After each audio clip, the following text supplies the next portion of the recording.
It's the behaviors, not the behaviors, that one places on extinction. Hi, MSA family. It's Jimmy O'Brien. It's Marissa Eck. And Aisha Lee. And we are here to take you through the behavioral beacon number 7. Yeah, so this week's topic, we are going to be talking about procedures for decreasing challenging behavior. Specifically, we're going to be talking about extinguishing behaviors. So welcome back. And in our previous newsletters, we talked about how one comes to learn what they say and what they do. Specifically, we talked about reinforcement. That is, we say things because those behaviors work and there's usually a payoff. Or in other words, those behaviors are reinforced. We also discussed various ways those behaviors are reinforced or paid off. For example, we get attention, we get access to things, we get to postpone or delay something or escape an activity or a task that we don't want to do, or it feels good and we want to remove our own aversions. Knowing this information that we previously kind of painted out for you in our previous letters is important when we want to decrease those behaviors that are interfering, disruptive, or problematic. A basic principle of behavior analysis is also known as extinction, which is why this letter is about extinguishing behaviors. So extinction is when a behavior that has previously paid off or worked no longer has a payoff or works. More specifically, it is when a behavior occurs and the reinforcer is withheld, or it isn't presented, or it doesn't occur. And as a result, will decrease the future likelihood of that behavior occurring again. Think about some behaviors you might have engaged in and now you no longer engage in because they don't work. For example, we don't push the doors we have to pull sometimes. We don't pull the doors we have to push.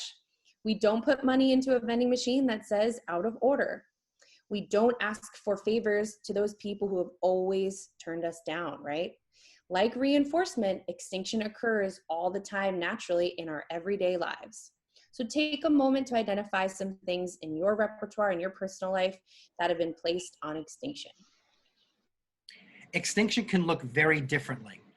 Applying extinction can look very different depending on the payoff for the behavior's reinforcement, whatever that is. So that's why it's really important before we even talk about what it should look like, why it's actually occurring. In one context, it could be for attention. In another context, it could be to escape. In another context, it could be because it feels good. Knowing the function at that given moment will determine very specifically what it is that you might say or do or not say or do. So Aisha is going to take you through each one of the functions and kind of give you an idea of what it will look like mechanically based upon your function. So here are some different ways to implement extinction depending upon function. First, if the behavior is reinforced or paid off by attention. If the behavior has a history of receiving attention, then extinction would not entail providing that attention during challenging behavior.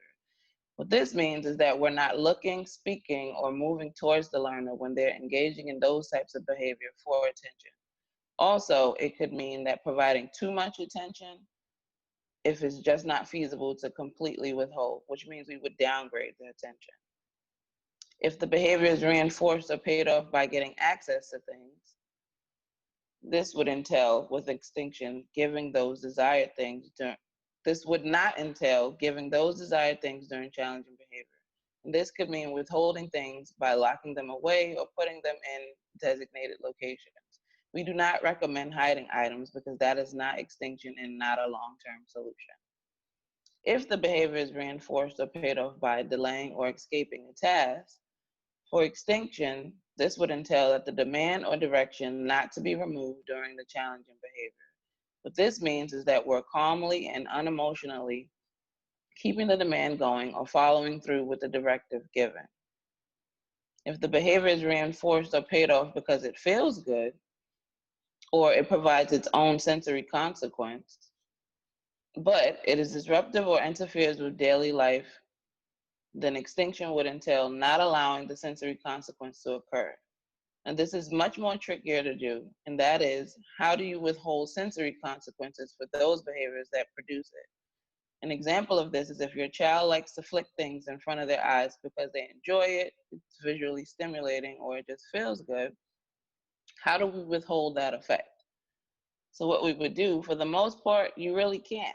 The best options are teaching another way to produce the sensation that might not be stigmatizing, or teaching other leisure skills, or allow those behaviors to occur at special times or in certain places. In a future newsletter, we'll discuss self-stimulatory sensory behaviors. So, what extinction is not? So, as you can see from the examples above, withholding the reinforce or repair for particular behavior looks very different based upon the function. So, one of the biggest misconceptions of extinction is does it just simply mean ignoring? Well, the answer is both yes and no. No specifically as a general recommendation. Ignoring the behavior would only be considered extinction when the behavior has been maintained or reinforced by someone's attention. Um, so if your learner is screaming and crying because they want your attention or want you to to come closer to them, then ignoring that particular subset of their behavior would be considered appropriate and extinction. What about if the learner's behavior is maintained by delaying or escaping the task? Would we say ignore the behavior then? No. If anything, it would be counterintuitive. Why? Is because that's what the reinforcer is. That's what the payoff is. You ask me to do something that I don't want to do, and when I engage in this particular behavior, delaying it or getting out of it would actually function as a reinforcer.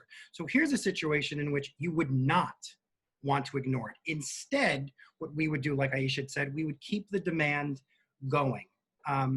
Not nagging them, but the world kind of stops until the demand has been met with some compliance. So this is why it's really important, really, really, really important to figure out what the function is. Because what you're going to do proactively, reactively, and adaptively can vary considerably, and it's important to spend that time figuring that stuff out. What we'll be talking about later is that this will not be standalone. So what ultimately we want to do is how do we prevent the behaviors from occurring, how to react using extinction if appropriate, which we'll get into, and then how to teach the learner to adaptively get the same type of reinforcement using appropriate behavior than some of the more challenging reactive ones. So I just want to, again, we addressed this in the beginning that we don't extinguish we extinguish behaviors, but not behaviors. In other words, we're not ignoring the child. We're not ignoring their existence and who they are. But what we're doing is we're not allowing a subset of their behaviors to pay off for them. So I want to make that very clear, because when we ask parents to implement extinction, or when we're implementing extinction, it can look very mean. It's like we're not paying attention. And again, it's not that we're not addressing the person, it's a subset of their behaviors that we're trying to teach them that in the presence of us, these behaviors will no longer work, but these ones will. So I'm gonna throw it over to Marissa. All right.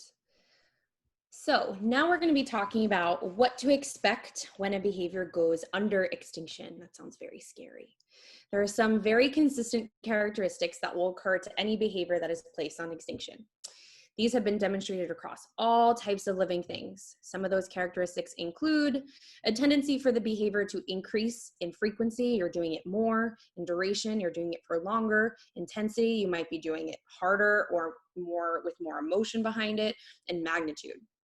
This is what we call an extinction burst. You might hear us throw around this phrase often. There is an old saying when it comes to extinction, we hope you remember it when you're doing it, is that it's always going to get worse before it gets better. Sometimes we refer to this as the storm before the calm. You're also going to notice a tendency for the individual to engage in emotional or aggressive behavior. This is not always the case, but it is common. A tendency for new types or of other behaviors to come out during this time. So sometimes we hear parents or teachers say, okay, we put a certain behavior on extinction, but now we're seeing this, individual engage in behaviors they've never done before. And that's very common, because if you think about it, what used to work no longer works. So then they need to go back into their bag of tricks and find something new that might get them that same access to reinforcement. So keep an eye out for that. Not knowing this information can be super scary to come out during this time. with your child, your significant other, whether you're an educator, whatever scenario you might be in, we're going to be using these procedures. Think about the times when you did something that you expected to pay off and you were not paid off. For an example, how do you react when the elevator does not come quickly enough? Your remote control might be glitching. This happened to me this morning. I almost threw it against the wall. You can't get onto your computer or into your scheduled Zoom meeting. I'm sure we've all experienced that in the last few months. Chances are you're doing any or one of the above things that we mentioned. Maybe your behavior is becoming more frequent. You're spending more time trying to figure it out. I was fighting with my remote for like 30 minutes this morning when I could have just woken up my partner and asked for help, but no, I needed to figure it out on my own. So think about those things and how it affects you when, something that used to work for you or something that is reliably working, stops working for you, and how does your behavior change? And now we're going to be talking about considerations when you choose to do extinction. I'm going to pass it off to Jimmy. Great. I just want to make a point that Marissa was talking about. When we get new and novel behavior, when a behavior is placed on extinction, that sometimes will work in our benefit. There have been a lot of procedures to help learners develop eye contact, improve their articulation. There's been some studies done on increasing creativity by not providing a reinforcement for something that someone has already done. So extinction, we're talking about it as it relates to challenging behaviors, but it can work in our favor to teach new and novel things. There are times where a learner might be engaging in challenging behavior to communicate something. And through that burst, sometimes you might hear a word come out or a particular sign or a gesture, and we can use that to our benefit. So I just want to make it very clear that we're talking about placing behaviors on extinction as it relates to challenging behaviors, but can also work in our favor. Okay. So here's some considerations when or if implementing extinction. Well, the first thing is you want to make sure that this is not a standalone procedure. Like anything we're going to do, we're going to talk about proactive, reactive, and adaptive things. So we recommend a multi-approach to treat challenging behavior using those preventative strategies like we had talked about in antecedents. This is the reactive part, is once we figure out what the function is, how do we prevent it from occurring? How do we set up new opportunities for appropriate behavior? If the challenging behavior does occur, what is it that we might say or not say or do or not do to prevent that behavior? In other words, extinguish, not to pay off. And then the third thing, what could they do differently that might be more socially acceptable? So for example, if your learners engaging in challenging behavior because they just want your attention, well, proactively, we would increase the amount of time throughout the day where the learner is getting much more attention. We might increase our interactions with them. If the behavior does occur and it's maintained by attention, we would say ignore that particular subset by kind of not looking, not speaking, not saying anything, waiting for a few seconds. And then we would teach them an appropriate way to get our attention. We might say hey, or tap us on the shoulder, or select an icon on their AAC device that might say something to me. So the second thing, like I already mentioned, is determine what the function is. Again, we've been over this time and time again, that extinction will look very, very differently depending on the function. So don't be surprised that 1 minute you're ignoring the behavior, a few minutes later, the context changes and now you're not ignoring. So that's why it's always important to understand the function. So what we call that is a functional behavioral assessment, and that's when we're trying to ascertain when we talk to families or teachers or educators is what is the function here, because that will determine very specifically how we can prevent it, react to it, and then adaptively teach skills. And we think that is an important step so that we can have more efficient and effective interventions. The third thing is you want to make sure you select an alternative behavior to get the same reinforcer. This is they sometimes call it a fair pair rule. If you're going to extinguish this behavior, then what is the other behavior that will gain access to that? And that's what we said. So remember, they do what they do because it works for them. This behavior has been selected out from the environment to get that reinforcer. So the idea is, instead of challenging behavior, how will your learner get that which they're getting through challenging behavior in a more socially and acceptable way? So if it's for attention, screaming and crying may not, it's not the way to do it, but instead it might be a vocal request, it might be a sign, it could be a picture selection, it could be pressing an icon.